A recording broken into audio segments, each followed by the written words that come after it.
Queen Elizabeth II wasn't just a monarch. She was a woman with passions and quirks that went beyond the royal duties. While we often see her in her regal attire, behind the scenes she had hobbies and interests that were uniquely hers. One of the most surprising? Her love for cars. In fact, Queen Elizabeth was an accomplished driver and mechanic. During World War II at 18, she joined the Auxiliary Territorial Service, driving trucks and even learning how to repair them. This hands-on experience would shape her lifelong interest in automobiles.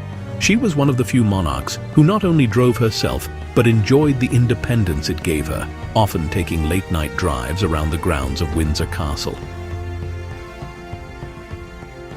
Queen Elizabeth's contribution to the war effort was more than symbolic. While many saw her as a princess-in-waiting, she spent her teenage years driving trucks and learning mechanics. Her role in the ATS was important, not just as a royal figure, but as a young woman, demonstrating resilience and practicality in a time of global crisis. This down-to-earth aspect of her personality was a foundation for her reign.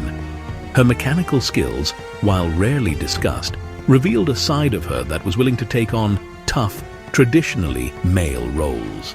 These experiences would help shape her later decision-making, proving her determination to always remain connected to the real world, despite the trappings of royalty.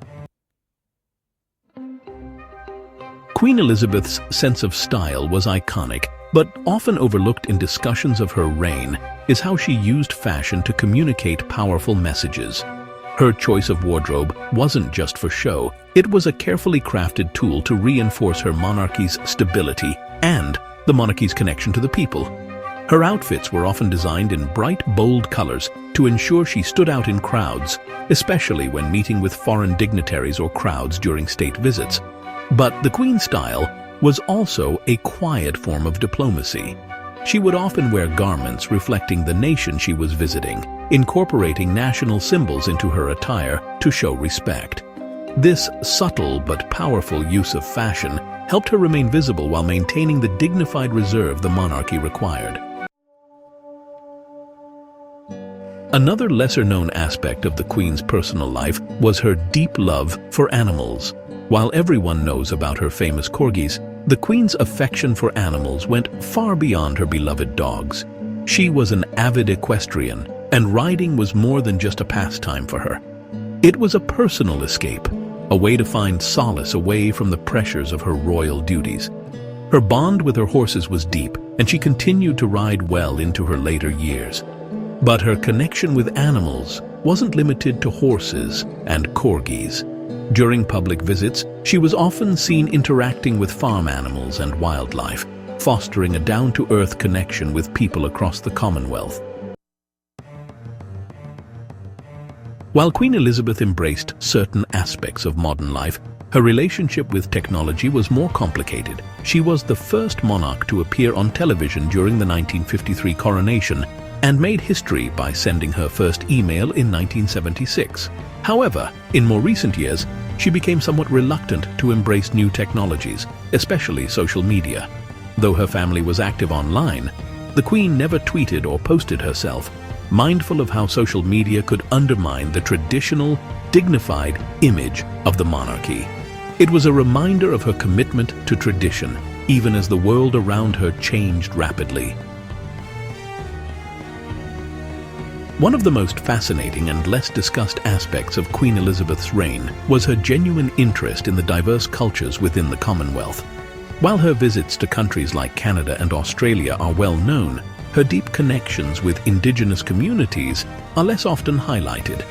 During a 1970 visit to Canada, the Queen and Prince Philip met with the Inuit people in the Canadian Arctic. She showed a remarkable interest in their culture, learning their language and taking part in their traditional activities. This was more than just a diplomatic gesture. Elizabeth respected the people and their way of life. This connection reflected her broader commitment to fostering unity across the Commonwealth's diverse nations.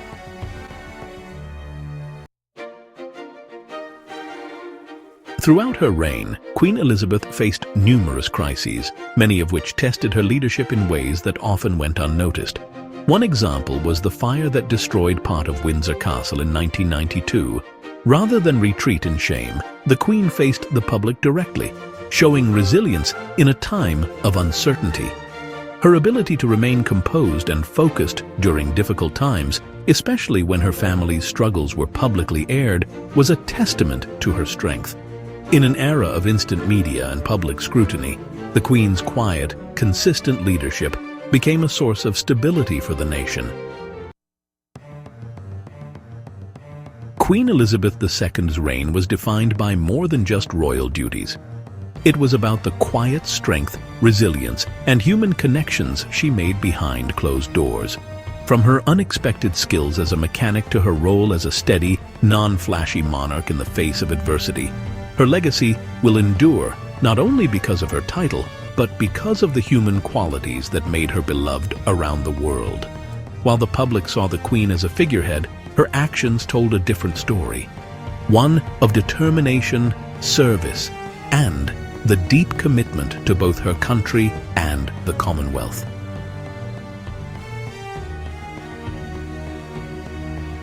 Thanks for watching. Like and subscribe for more content.